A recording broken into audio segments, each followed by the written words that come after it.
मी आशुतोष सगळ्यांचं स्वागत करतो. नेहमीच्या प्रार्थनेने आपण सेशनची सुरुवात करूया.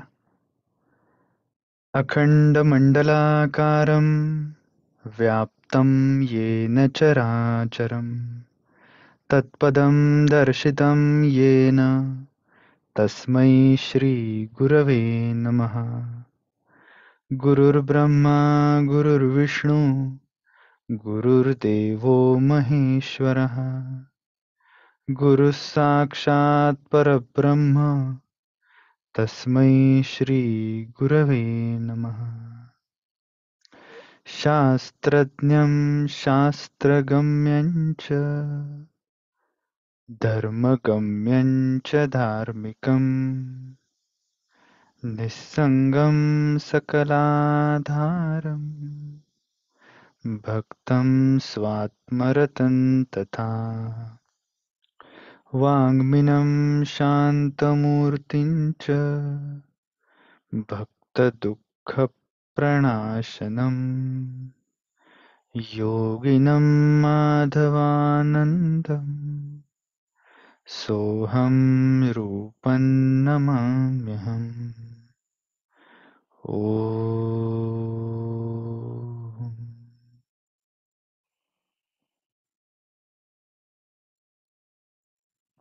हरि ओम. कळे आकळे रूप ते ज्ञान होता. तिथे आटली सर्व साक्षी अवस्था. मना उन्मनी शब्द कुंठित राहे तो गे तोची तो राम सर्वत्र पाहे. अगदी शेवटच्या भागामध्ये मनाचे श्लोक खरं तर आता येऊन आता अगदी संपणार मनाचे श्लोक. त्याच्या अगदी अलीकडचा 205 श्लोक आहेत, तर हा 200वा श्लोक आहे. कळे आकळे रूप ते ज्ञान होता.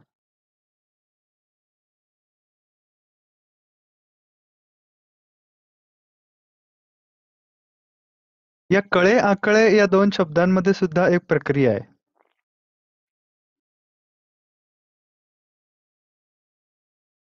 की ते टप्प्याटप्प्याने कळत जातं. हाही त्याच्यातला एक अर्थ आहे.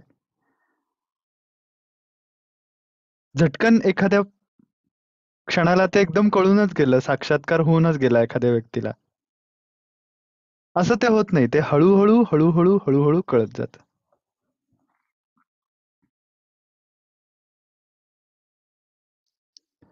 ज्ञानेश्वर महाराजांनी ढाळे ढाळे असा शब्द वापरलाय. म्हणजे टप्प्याटप्प्याने, तरी हळूहळू ढाळे ढाळे ती ज्ञानप्राप्ती या पद्धतीने होते असं त्यांनी सांगितलं. गुरुदेव रानडेंनी देखील अशाच प्रकारचं वर्णन केलंय की ज्ञान is not an event but a process.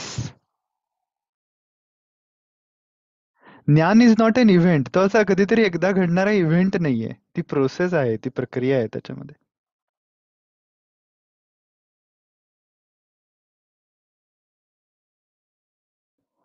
आणि कळे आकळे यामध्ये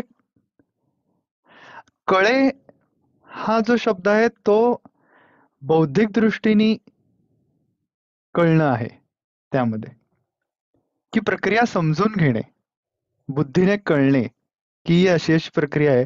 ही प्रक्रिया केली की आपल्याला स्वरूप स्थितीपर्यंत आपला प्रवास, आपली वाटचाल होईल. किमान त्या अवस्थेपर्यंत जाण्याचा जो एकूण आध्यात्मिक साधनेचा जो प्रवास आहे, आंतरिक साधनेचा, ते कळून घेणे, सद्गुरूंच्याकडून ती प्रक्रिया समजून घेणे, त्या प्रक्रियेतल्या अडचणी ज्या काय असतील त्या त्यांना विचारणे, हे सगळं कळे मध्ये येतं.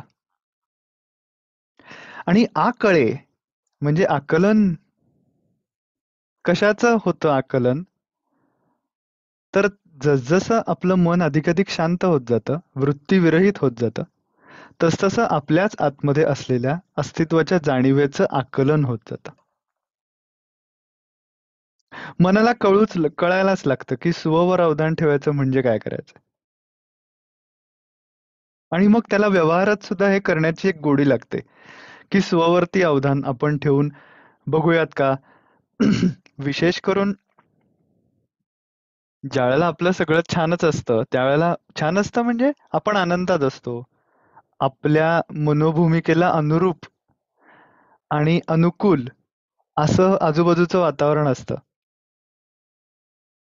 माणसं आपल्या आवडीची असतात. तेव्हा काही प्रश्न नसतो.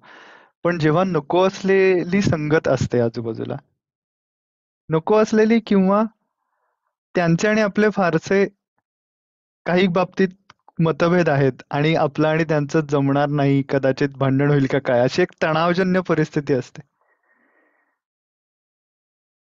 अपेक्षा असतात एकमेकांच्याकडून कुठल्या ना कुठल्या प्रकारच्या.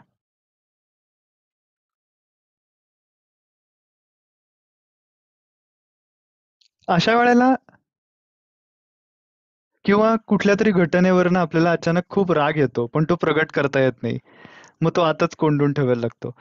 त्यावेळेला ही सगळी मनाची जी एक प्रकारे घुसमट होते,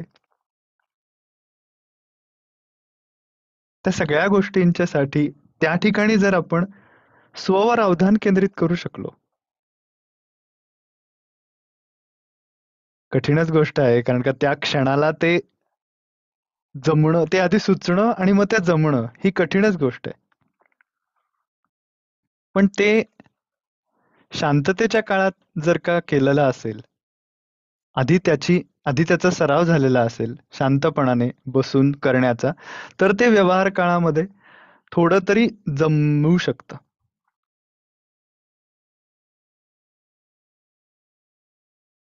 किमान सुचेल तरी व्यवहार काळात. जमेल का नाही पुढची गोष्ट आहे. किमान सुचेल तरी, की स्ववरती अवधान ठेवायचं आहे, असं आपल्याला स्वामींनी शिकवलंय.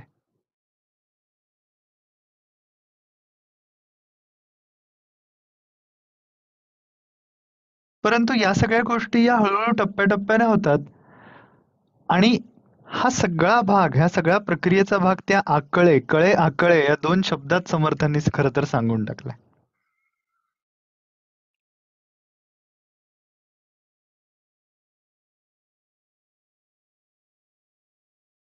आणि ज्यावेळेला ते आकलन प्रतीत होतं अंतःकरणामध्ये, वेध घेण्याची प्रक्रिया जरी आपल्याला थेरॉटिकली कळली, तरी देखील त्याचा प्रत्यक्ष ती प्रक्रिया करणे आणि त्या प्रक्रियेच्या मधनं काय मिळतं आहे, तर जे मिळतं आहे त्या गोष्टीचा अनुभव घेणे, त्याचा प्रत्यय अंतःकरणाला येणे, हे म्हणजे त्याचं आकलन. कशाचा प्रत्यय? स्वच्या जाणीवेचा प्रत्यय. स्वच्या जाणीवेवरती अवधान केंद्रित करून ती जाणीव स्वच्छपणाने मला समजली पाहिजे की ही स्वची जाणीव आहे.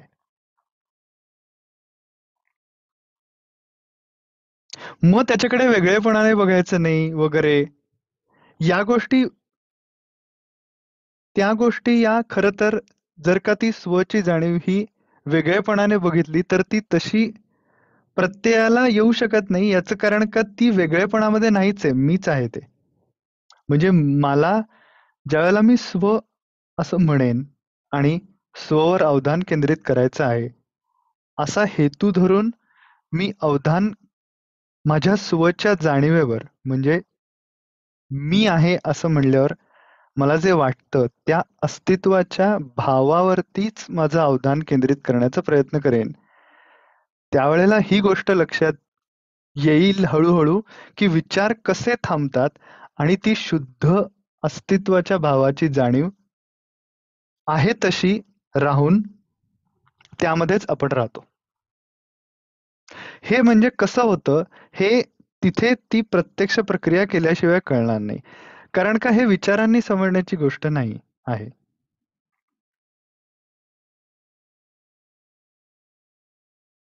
आणि तो जो एखादाच क्षण असा मला जमेल माझ्या ध्यानामध्ये, की ज्यावेळेला माझ्या वृत्ती काही शांत झालेल्या आहेत बऱ्यापैकी आणि मला त्या स्वच्या अस्तित्वाची जाणीव ही प्रत्ययाला येते अंतःकरणाला. आपल्याला समजत असतं की आपल्याला स्वची जाणीव प्रत्ययाला येते. याचा अनुभव काय आहे?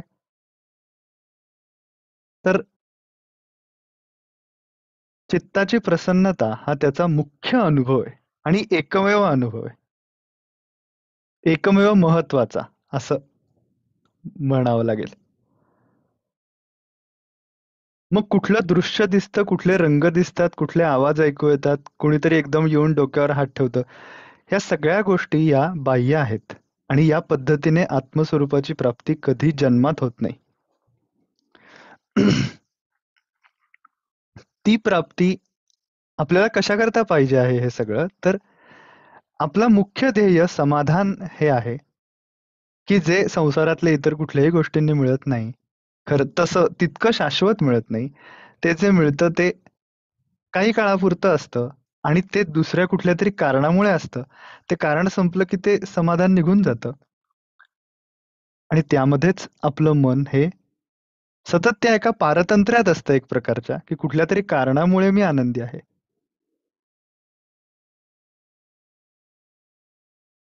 पण असं न होता आपल्याला जर का केवळ ज्याप्रमाणे भगवद्गीतेत म्हणलंय, की आत्मन्येव आत्मनः तुष्टः. स्वतःमध्ये स्वतःमुळेच तो संतुष्ट असतो. आत्मनी एव आत्मनः.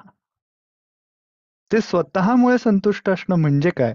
तर स्वच्या जाणीवेमुळे ती प्रसन्नता अंतःकरणावरती परावर्तित होणं.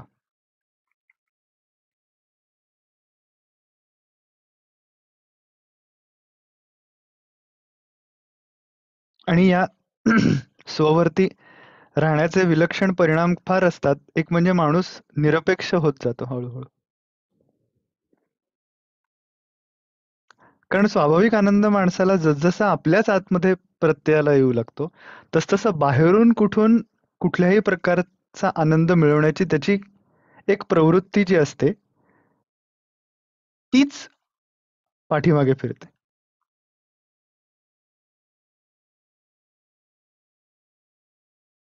आणि हे सगळं त्या कळे आकळे रूप ते ज्ञान होता.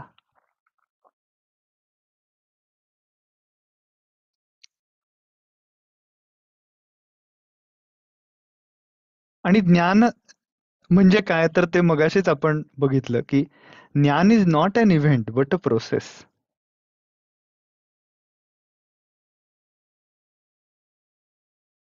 त्यामुळे हे रूप कळतं म्हणजे काय? तर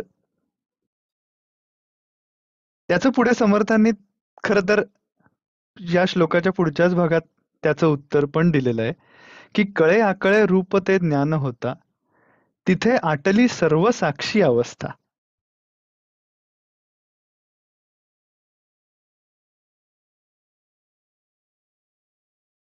सर्व साक्षीत्व याचा अर्थ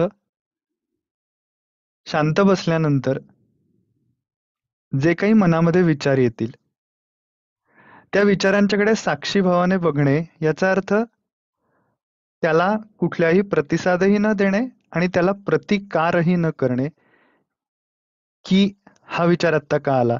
याला घालवा. असं म्हणून त्याला कुठलाही प्रतिकारही न करणे आणि त्याला कुठला प्रतिसादही न देणे. म्हणजे त्याला एंटरटेनच न करणे. त्याला सर्व साक्षीत्वाने म्हणजे साक्षीत्वाने त्याला बघणे. Let it just come and go. आता ही जी साक्षी अवस्था आहे, तर ती आटली. आता आटली म्हणजे काय असेल? तर दूध आटतं की नाही, तर आटल्यावर त्याच्यातलं सत्व जे असतं ते उरतं. तर त्या सर्वसाक्षी अवस्थेमध्ये सत्व काय आहे? तर हे जे विचारांचं येणं जाणं मी साक्षीत्वाने अनुभवतो आहे, बघतो आहे, ते कोण बघतो आहे? तो सत्व आहे, तो म्हणजे स्व. आणि त्या स्ववरती अवधान केंद्रित करणं म्हणजे ही सर्वसाक्षी अवस्था आटणं.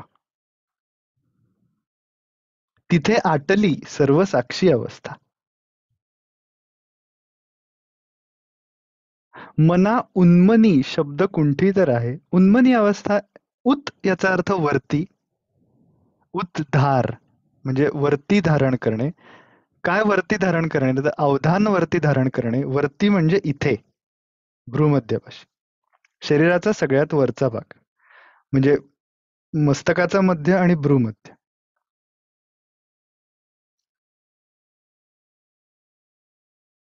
तसंच उन्मनी याचा अर्थ मन वरती असणे. म्हणजे आपलं लक्ष वरती असणे. एकाच अर्थाचे शब्द आहेत ते. उद्धार आणि उन्मन. ते वेगवेगळ्या संदर्भाने वापरले जातात, परंतु तरी देखील त्याचा मेन इसेन्स जो आहे तो सारखाच आहे.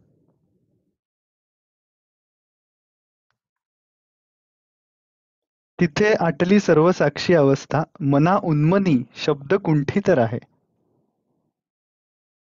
शब्द कुंठित राहतात म्हणजे काय होतं? तुकाराम महाराजांचा एक खूप छान अभंग आहे की तुका म्हणे आहे बहु सुकुमार, न सहवे भार वचनाचा. वचनाचा म्हणजे कुठल्याही शब्दांचा देखील भार होतो त्या अवस्थेमध्ये. याचं कारण की ती अवस्था तरल आहे. तर ती कशामुळे तरल आहे? कारण का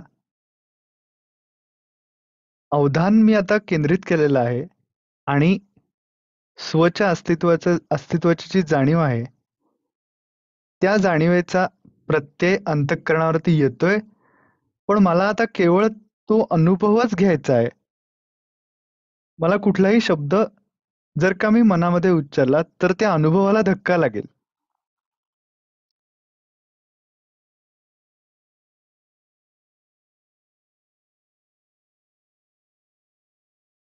मुक्याने गुळ खादियेला, गोडी नाही सांगायला. म्हणजे मुक्याने गुळ खादियेला म्हणजे काय? तर एखादा मुका माणूस आहे, त्यानं गूळ खाल्लाय. पण तो मुका आहे त्यामुळे त्याला बोलता येत नाहीये आणि गुळाची गोडी तो तोंडामध्ये चघळतोय, त्याचा आनंद घेतोय, त्यामुळे त्याला बोलावंसं वाटतही नाहीये. तो गोडीमध्येच रमलाय. त्या प्रकारची ती अवस्था आहे खरं तर. आणि म्हणून शब्दाचा, वचनाचा भार होतो. याचा अर्थ की त्या शब्दांच्यामुळे पुन्हा एकदा त्या शब्दाशी निगडीत एक वृत्ती निर्माण होते, कुठली तरी. ती अलीकडचीच अवस्था आहे. शब्द अंतःकरणावरती येणे. कारण का शेवटी मंत्राचा उद्देश हाच अवधान केंद्रित करणे, हाच मंत्राचा उद्देश आहे. मंत्र जप हा ध्यानामध्ये उद्देश नाही किंवा मंत्र मंत्र घेणे हा उद्देश नाही. उद्देश अवधान स्ववर केंद्रित करणे हाच आहे. आणि त्यासाठी सपोर्टिंग हे सगळं आहे की भ्रूमध्यापाशी अवधान केंद्रित करायचं, हे सुद्धा त्याला सपोर्टिंग गोष्ट आहे. मंत्र चालवायचा ही त्याला सपोर्टिंग गोष्ट आहे. श्वासावरती मंत्र घ्यायचा आहे त्याला सपोर्टिंग गोष्ट आहे. या सगळ्यामधनं आपल्याला काय मिळवायचंय? तर आपलं मन एकत्र करून त्याला स्ववरती केंद्रित करायचंय. मग एकदा का तेच झालं, की मग मनाउन्मनी शब्द कुंठित आहे. कुंठित म्हणजे काव्यमय पद्धतीने ते म्हणले, की ते शब्द देखील तिथे कुठलेही निर्माण होत नाहीत.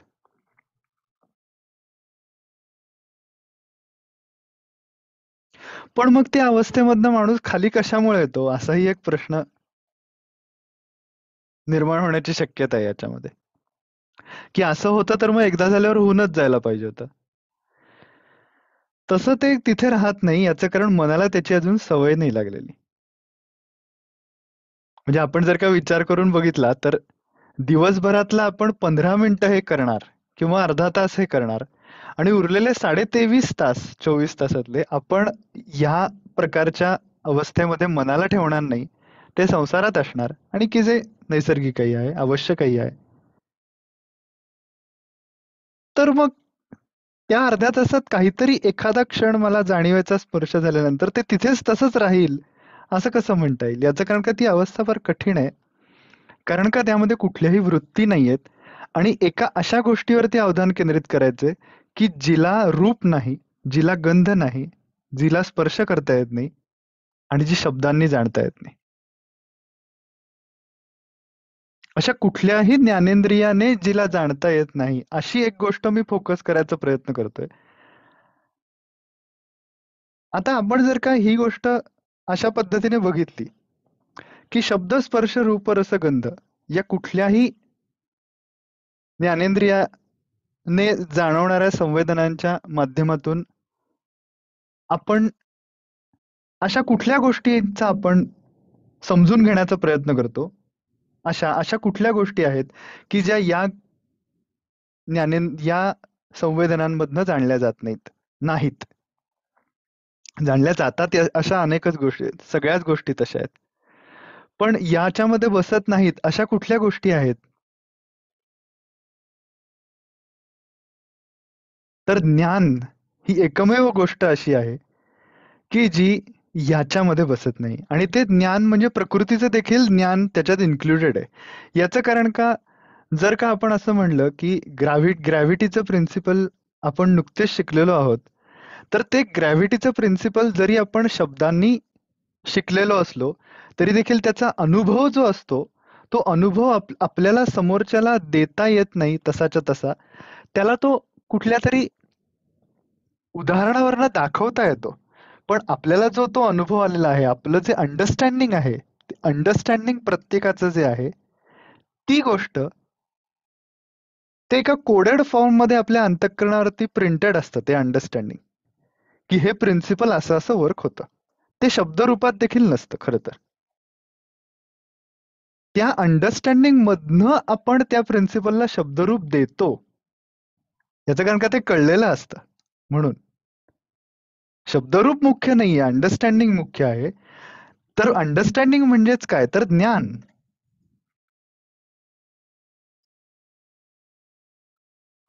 आणि आता हे जे काही प्रकृतीच्या तत्वांचं जे सगळं ज्ञान आहे, ते ज्ञान आणि आत्मस्वरूपाचं ज्ञान यामध्ये एकच फरक आहे, ते म्हणजे प्रकृतीचं ज्ञान हे मी सोडून दुसरी कुठली तरी गोष्ट फोकस करून मिळत असतं.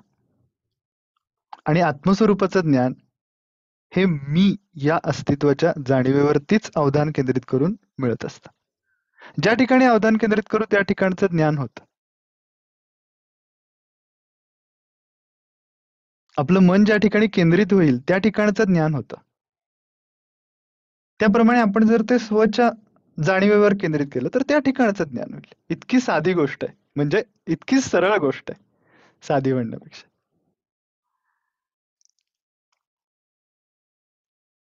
त्यामुळे कळे आकळे रूप ते ज्ञान होता, तिथे आटली सर्व साक्षी अवस्था. मना उन्मनी शब्द कुंठित राहे, तो गे तोची तो राम सर्वत्र पाहे. अरे तो बघा, तोच राम आहे सगळीकडे, असं समर्थ सांगतात.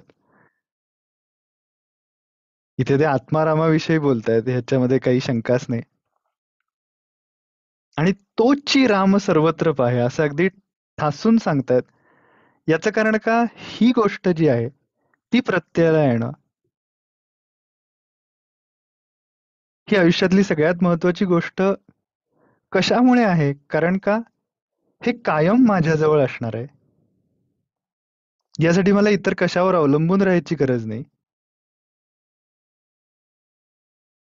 बरं, आणि या गोष्टींच्या मुळे मला अंतःकरणामध्ये जशी प्रसन्नता वाटते, तशी इतर कुठल्याही इंद्रियांच्या मधनं मिळणाऱ्या सुखामुळे वाटत नाही.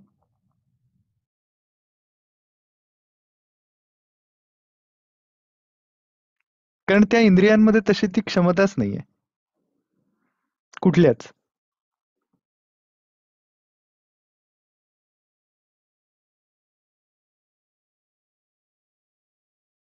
म्हणून ही सगळ्यात महत्वाची गोष्ट. आणि त्याची सुरुवात आपण कुठल्याही टप्प्यावर असू तरी देखील आपल्याला करण्याची एकच गोष्ट आहे, अवधान स्ववर केंद्रित करणे. निसर्गदत्त महाराजांनी ही याच गोष्टीचा पुरस्कार अगदी आयुष्यभर केला. म्हणजे गुरूंच्याकडे जाऊन 3 वर्षामध्ये साधना पूर्ण करून स्वरूपस्थिती प्राप्त करून घेतलेले महापुरुष म्हणजे निसर्गदत्त महाराज. आणि त्यांनी त्यानंतर पुढचं आयुष्यभर केवळ ही एकमेव प्रक्रिया आणि ही एकमेव साधना म्हणून सांगितली की जाणीवेवर अवधान, पास. ते असं म्हणायचे, जाणीवेवर राहा नाही तर खड्ड्यात जा. असं असं म्हणायचं. त्यांचं व्यक्तिमत्व खूप तीव्र होतं तसं. जाणीवेवर राहा नाही तर खड्ड्यात जा असं. याचं कारण का हीच महत्वाची गोष्ट आहे. सगळ्या उपासना, सगळ्या प्रकारच्या सगळ्या उपासना, सगळं काही करणं, अध्यात्मातलं करणं, धार्मिक कृत्य करणं, पूजा पाठ, सप्तशतीचे पाठ आणि इतर सगळ्या गोष्टी या इथे येऊन कॉन्ट्रीब्युशन देतात. त्या सगळ्या उपासनांचं ते म्हणजे आपलं अवधान अंतरंगामध्ये आत्मारामावरती किती केंद्रित होते. त्यासाठी मनाचं वातावरण पवित्र करणे, ते शुद्ध करणे, ईश्वराभिमुख करणे, या सगळ्यासाठी या सपोर्टिंग गोष्टी आपण करत असतो. त्यानुसार ही मुख्य गोष्ट देखील जरूर आवडीने करूच. आज मनाच्या श्लोकांमधला शेवटून दुसरा भाग आपण बघितला. पुढच्या वेळेला शेवटचा मनाचा श्लोक. मनाची शते ऐकता दोष जाती. मतिमंद ते साधना योग्य होती. चढे ज्ञान वैराग्य सामर्थ्य अंगी. म्हणे दास विश्वासता मुक्ती भोगी. पुढच्या वेळेला बघूया. हरिओम. सुरुवातीला 3 वेळा ओंकार आणि 10 मिनिटं शांत बसूया. स्ववर अवधान केंद्रित करू. हरिओम.